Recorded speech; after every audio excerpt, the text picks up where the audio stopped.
ಹಿಂದೆ ಕೂಡ ಬಹಳಷ್ಟು ಕಡೆ ಇಂಥದ್ದು ಆದಂಥ ಸಂದರ್ಭದಲ್ಲಿ ಮಂಗಳೂರಿನಲ್ಲಿ, ಬೆಳಗಾಮಲ್ಲಿ ಇಲ್ಲೆಲ್ಲ ಆದಾಗ ಅಧಿಕಾರಿಗಳನ್ನ ಕೆಲವರನ್ನ ಸಸ್ಪೆಂಡ್ ಮಾಡಿ ಅವ್ರ ಮೇಲೆ ಕ್ರಮನೂ ಕೂಡ ತಗೊಂಡಿದ್ದೇವೆ. ಆದರೆ ಇಲ್ಲಿ ಪದೇ ಪದೇ ಈಗ ಆಗ್ತಾ ಇದೆ ಅಂತೇಳಿ ಹಿಂದೆ ಕೂಡ ಈ ರೀತಿ ಆದಂಥ ಸಂದರ್ಭದಲ್ಲಿ ಕೆಲವರನ್ನ ಸಸ್ಪೆಂಡ್ ಮಾಡಿತ್ತು. ಈಗ ನಾನು ನಿನ್ನೆ ಕೂಡ ನಮ್ಮ ಯಾರು ಇನ್ಚಾರ್ಜ್ ಇದ್ದಾರೆ ದಯಾನಂದ್ ಅವರು, ಅಲ್ಲಿ ADGP ಅವರನ್ನು ನಾವು ಮುಖ್ಯಸ್ಥರನ್ನಾಗಿ ಮಾಡಿದ್ವಿ. ಅವರು ನೆನ್ನೆ ಏನೋ ರಜೆ ಇದ್ದಾರೆ ಅಂತ ಇದ್ರು. ನಾನು ಮಾತಾಡಿದೆ ಅವರಿಗೆ, ಪದೇ ಪದೇ ಈ ರೀತಿ ಆಗ್ತಾ ಇದೆ, ಯಾರು ಇದಕ್ಕೆ ಹೊಣೆ ಆಗ್ತಾರೆ, ಯಾರು ಸೂಪರ್ಡೆಂಟ್ ಇದ್ದಾರೆ, ಯಾರು ಕೆಳಗಿನ ಲೆವೆಲಿನ ಅಧಿಕಾರಿಗಳಿದ್ದಾರೆ, ಅವ್ರ ಮೇಲೆ ಇಮಿಡಿಯೇಟ್ ಆಗಿ ಕ್ರಮ ತಗೊಳ್ಬೇಕು, ನನಗೆ ವರದಿಯನ್ನು ಕೊಡಬೇಕು ಅಂತ ನೆನ್ನೆ ಕೇಳಿದ್ದೇನೆ. But I will not tolerate this nonsense. Enough is enough. ಯಾಕೆಂದರೆ ಇದು ತುಂಬ ಈ ರೀತಿ ಆಗಬಾರ್ದು. ಇದು ನಾವು ಅಲ್ಲಿ ಕೆಲವು ಸಂದರ್ಭದಲ್ಲಿ ಸ್ಟಾಫ್ ಕಡಿಮೆ ಇದ್ದಾರೆ ಅಂತ ಹೇಳ್ತಾರೆ, ಆದರೆ ಇರುವಂಥ ಸ್ಟಾಫ್ಸು ಸರಿಯಾಗಿ ಕೆಲಸ ಮಾಡಬೇಕಲ್ವಾ? That is not an excuse. ಹಂಗಂತ ಹೇಳಿ ಸ್ಟಾಫ್ ಕಮ್ಮಿ ಇದ್ದಾರೆ ಅಂತೇಳಿ TV ಕೊಟ್ಬಿಡೋದು, ಅವ್ರಿಗೆ ಮೊಬೈಲ್ ಕೊಡೋದು ಅಥವಾ ಇನ್ನೇನೋ ಕೊಡೋದು, ಇವೆಲ್ಲ ಮಾಡಿದರೆ ಜೈಲಂತ ಅನ್ನಿಸ್ಕೊಳ್ಳೋದೇ ಇಲ್ಲ. ಅದಕ್ಕಾಗಿ ನಾನು ವರದಿ ಕೇಳಿದ್ದೇನೆ. ನಾನು ಇಮಿಡಿಯೇಟಾಗಿ ನಾನೇ ಒಂದು ಸಭೆ ಮೀಟಿಂಗ್ ತೊಗೊಳ್ತೀನಿ. ಮೀಟಿಂಗ್ ತೊಗೊಂಡು ಏನು ಲ್ಯಾಪ್ಸಸ್ ಇದೆ, ಅದಕ್ಕೆ ಏನು ಮಾಡಬೇಕು, CCTV ಕ್ಯಾಮ್ರಾಗಳು ಮತ್ತು ಎಲ್ಲ ನಾವು ಜಾಮರ್ಸು ಇವೆಲ್ಲ ಅಪ್ರೂವ್ ಮಾಡಿದ್ದೀವಿ, ಅಪ್ರೂವ್ ಮಾಡಿ ಕೊಟ್ಟಿದ್ದೇವೆ. ಅದನ್ನು ಇಂಪ್ಲಿಮೆಂಟು ಕೂಡ ಕೆಲವು ಕಡೆ ಮಾಡಿದ್ದಾರೆ, ಕೆಲವು ಕಡೆ ಇನ್ನೂ ಮಾಡಬೇಕಾಗಿದೆ. ಅದಕ್ಕೆ ಸೀರಿಯಸ್ ಆಗಿ ತೊಗೊಂಡು ಅದಕ್ಕೆ ಕ್ರಮ ತಗೊಳ್ಳೋದಕ್ಕೆ ನಾನು ಸಭೆಯನ್ನು ಕರೀತೇನೆ, ಅಧಿಕಾರಿಗಳ ಸಭೆ. ಎನ್ಕ್ವೈರಿಗೆ ಈಗಾಗಲೇ ನನಗೆ ವರದಿ ಕೊಡಿ ಅಂತ ಹೇಳಿದ್ದೇನೆ. ಒಂದು ವೇಳೆ ನಮಗೆ ಆ ವರದಿಯಲ್ಲಿ ಸಮಾಧಾನ ಆಗಲಿಲ್ಲ ಅಂತಂದರೆ ನಾನು ಬೇರೆ ಒಂದು ಸಮಿತಿಯನ್ನು ಸೆಟಪ್ ಮಾಡ್ತೀನಿ. ಒಂದು ಸಮಿತಿ, ಬೇರೆ ಬೇರೆ ಅಧಿಕಾರಿಗಳನ್ನ ಮಾಡಿ ಒಂದು ಸಮಿತಿಯನ್ನು ಸೆಟಪ್ ಮಾಡಿ ಇದಕ್ಕೆ ಇಮಿಡಿಯೇಟ್ ಆಗಿ ಕರೆಕ್ಟಿವ್ ಮೆಷರ್ಸ್ ಅನ್ನು ತಗೊಳ್ತೀವಿ. ಸರ್, ಈಗ ಉಗ್ರ ಕೈಯಲ್ಲಿ ಮೊಬೈಲ್ ಇದೆ ಅಂತ ಅದು ನಮಗೆ ಆತಂಕ ಅಲ್ವಾ ಸರ್? ಖಂಡಿತವಾಗಿ ಯಾರ ಕೈಲೂ ಇರಬಾರ್ದು. ಅದು ಜೈಲಿನಲ್ಲಿರೋರ ಕೈಲಿ ಯಾರ ಕೈಲೂ ಇರಬಾರ್ದು. ಬರೀ ಉಗ್ರ ಅಂತಾನೆ ಅಲ್ಲ, ಯಾರು ಕೂಡ ಮೊಬೈಲ್ ಆಗಲಿ ಅಲ್ಲಿನ ಈ ಥರದ್ದು ಫೆಸಿಲಿಟೀಸ್ನೆಲ್ಲ ಅವರಿಗೆ ಕೊಡೋದಾದರೆ ಮತ್ತು ಜೈಲ್ ಅಂತ ಅನ್ನಿಸ್ಕೊಳ್ಳೋದೇ ಇಲ್ಲ. ಅದಕ್ಕೆ ನಾನು ಸೀರಿಯಸ್ ಆಗಿ ತೊಗೊಂಡು ಇದನ್ನು ಒಂದು ಸಮಿತಿಯನ್ನು ರಚನೆ ಮಾಡಿ, ಇಲ್ಲಿ ಯಾಕೆ ಈ ರೀತಿ ಪದೇ ಪದೇ ಇಲ್ಲಿ ಬೆಂಗಳೂರಿನಲ್ಲಾಗುತ್ತೆ, ಬೆಳಗಾಂನಲ್ಲಾಗುತ್ತೆ, ಮಂಗಳೂರಲ್ಲಾಗುತ್ತೆ, ಈ ಥರ ಎಲ್ಲ ಆಗಬಾರ್ದು. ಅದಕ್ಕೋಸ್ಕರ ಅದನ್ನು ಸೀರಿಯಸ್ ಆಗಿ ತೊಗೊಂಡು ಅದಕ್ಕೇನು ಕ್ರಮ ಮಾಡಬೇಕು ಅದನ್ನು ಮಾಡ್ತೀನಿ. ಸರ್, 2023 ಅಥವಾ 2022 ವಿಡಿಯೋಗಳು ಅಂತ ಹೇಳ್ತಾರೆ, ಅದು ನಿಜನಾ? ಇಲ್ಲ, ಅದನ್ನೇ ನಾನು ಹೇಳಿದ್ದು. ನನಗೆ ಕೆಲವರು ಹೇಳಿದ್ರು ಇದು ಹಳೆ ವಿಡಿಯೋ ಹಾಕಿದ್ದಾರೆ. ಹಿಂದೆನೂ ಕೂಡ ಹಳೆ ವಿಡಿಯೋಗಳನ್ನು ಬೆಳಗಾಂನಲ್ಲಿ ಆದಂಥ ಸಂದರ್ಭದಲ್ಲಿ ಹಳೇದು ಹಾಕಿದ್ದಾರೆ. ಅದನ್ನು ವೆರಿಫೈ ಮಾಡಿದ್ವು ನಾವು. ಅಂಥದ್ದು ಕೂಡ ನಡೆಯುತ್ತೆ. ಅದೇನೇ ಇರಲಿ, ಅದು ಆ ರೀತಿ ನಡಿಬಾರ್ದಲ್ಲ. ಹಳೇದಾಗಲಿ ಹೊಸದಾಗಲಿ ಆ ರೀತಿ ನಡಿಬಾರ್ದು.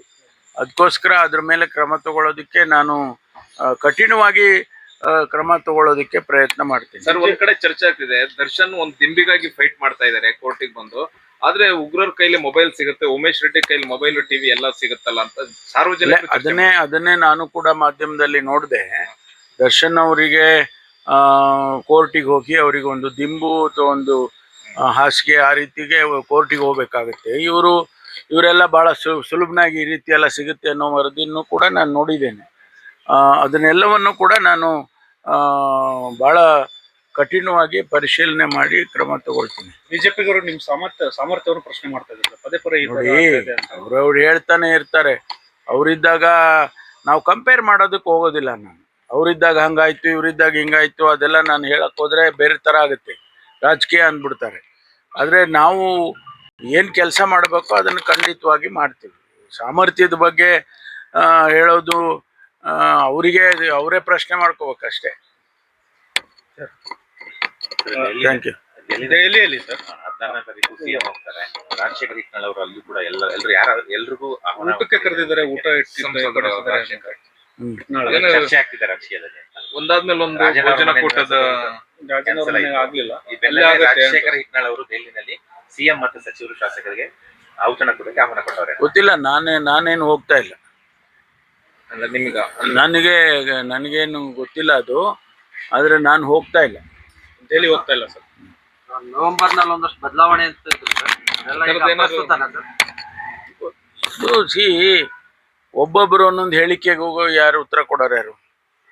ಹಾ, ಈಗ ನೀವು ಹೇಳಿದ್ರಪ್ಪ ರಾಜಶೇಖರ್ ಕರೆದಿದ್ದಾರೆ ಅಂತ, ನಮ್ಗೆ ನನ್ಗೇನು ಕರೆದಿಲ್ಲ ಅವರು, ಅಥವಾ ನಾನು ಹೋಗ್ತಾ ಇಲ್ಲ ಡೆಲ್ಲಿಗೆ. ಮುಖ್ಯಮಂತ್ರಿಗಳು ಅಲ್ಲಿ ಕಪಿಲ್ ಸಿಬ್ಬಾರ್ ಅವರು ನಮ್ಮ ಹಿರಿಯ ವಕೀಲರು ಇದರಲ್ಲಿ ಸುಪ್ರೀಂ ಕೋರ್ಟ್ನಲ್ಲಿ ನಮ್ಮ ಪಕ್ಷದಲ್ಲಿದ್ದವರು, ಅವರಿಗೆ ಪುಸ್ತಕ ಬಿಡುಗಡೆ ಕಾರ್ಯಕ್ರಮಕ್ಕೆ ಕರೆದಿದ್ದಾರೆ ಅಂತೇಳಿ ಹೋಗ್ತಾ ಇದ್ದಾರೆ.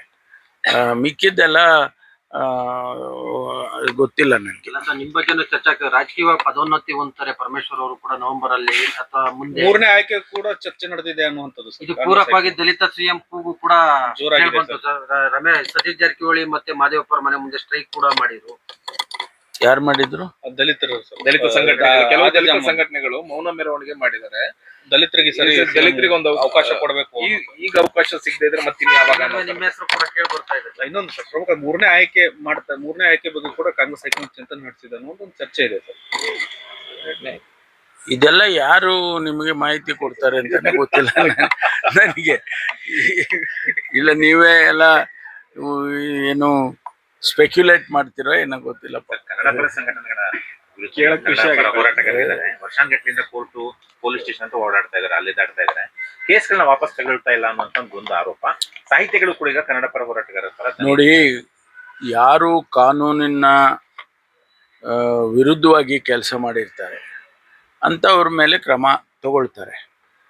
ಆಯಿತು, ಯಾವುದೋ ಒಂದು ಒಳ್ಳೆಯ ಉದ್ದೇಶದಿಂದ ಕನ್ನಡ ಪರ ಸಂಘಟನೆಗಳಾಗಲಿ, ರೈತ ಪರ ಸಂಘಟನೆಗಳಾಗಲಿ, ಅಥವಾ ಬೇರೆ ಬೇರೆ ಸಂಘಟನೆಗಳು ಹೋರಾಟ ಮಾಡಿದಾಗ ಅದರಲ್ಲಿ ಸಾರ್ವಜನಿಕ ಆಸ್ತಿ ನಷ್ಟ ಆಗಲಿ ಅಥವಾ ಯಾವುದಾದ್ರೂ ರೀತಿಯ ಇಂಥದ್ದು ಯಾವುದೂ ಆಗಿಲ್ಲ ಅನ್ನೋ ಸಂದರ್ಭದಲ್ಲಿ ಅದಕ್ಕೆ ಒಂದು ಕ್ಯಾಬಿನೆಟ್ ಸಬ್ ಕಮಿಟಿ ಮಾಡಿದ್ದೇವೆ. ಆ ಸಬ್ ಕಮಿಟಿಯಲ್ಲಿ ಚರ್ಚೆ ಮಾಡಿ, ಹೌದು ಇದರಲ್ಲೇನು ಅಂತ ಅಂಶಗಳಿಲ್ಲ, ಅದನ್ನು ವಾಪಸ್ ತಗೊಳ್ಬೋದು ಅಂತ ತೀರ್ಮಾನ ಮಾಡಿ ತಗೊಳ್ತೇವೆ. ಅನೇಕ ಸಂದರ್ಭದಲ್ಲಿ ಅದನ್ನು ಮತ್ತೆ ಕ್ಯಾಬಿನೆಟ್ಗಿಟ್ಟು ಕ್ಯಾಬಿನೆಟ್ ತೀರ್ಮಾನ ಮಾಡುತ್ತೆ. ಆದರೆ ಈಗಾಗಲೇ ಸುಮಾರು ನಾವು ಕನ್ನಡ ಪರ ಸಂಘಟನೆಗಳದ್ದು, ರೈತ ಪರ ಸಂಘಟನೆಗಳದ್ದು ಅವೆಲ್ಲ ವಾಪಸ್ ತಗೊಂಡಿದ್ದೇವೆ. ಅದು ಒಂದು ಪ್ರಾಸೆಸ್ ಇದೆ. ಈಗ ನೀವು ಅರ್ಜಿ ಕೊಟ್ಟರೆ ನಾಳೆ ಬೆಳಗ್ಗೆ ವಾಪಸ್ ತಗೊಳಕ್ಕಾಗಲ್ಲ. ಅದು ಯಾವ ಸ್ಟೇಷನಲ್ಲಿ ರಿಜಿಸ್ಟರ್ ಆಗಿದೆ, FIRನಲ್ಲಿ ಏನಿದೆ, ಇದನ್ನೆಲ್ಲ ನೋಡಿ ನಮಗೆ ರೆಕಮೆಂಡೇಶನ್ ಮಾಡ್ತಾರೆ. ಮಾಡಿದಾದ್ಮೇಲೆ ಕ್ಯಾಬಿನೆಟ್ ಸಬ್ ಕಮಿಟಿ ಮುಂದೆ ಬಂದು ಅವರು ಚರ್ಚೆ ಮಾಡಿ, ಹೌದು ಇದು ಮುಂದುವರ್ಸೋದಕ್ಕೇನು ಯೋಗ್ಯ ಅಲ್ಲ, ತಗೊಂಬಿಡಿ ವಾಪಸ್ಸು ಅಂತ ತಗೊಳ್ತಾರೆ. ಅದನ್ನು ಕ್ಯಾಬಿನೆಟಿಗೆ ಇಡಬೇಕು. ಕ್ಯಾಬಿನೆಟ್ ಆನಂತರ ವಾಪಸ್ ತಗೊಳುತ್ತೆ. ಆ ಪ್ರಕ್ರಿಯೆ ನಡೀತಾನೆ ಇರುತ್ತೆ. Okay sir, thank you sir. Thank you.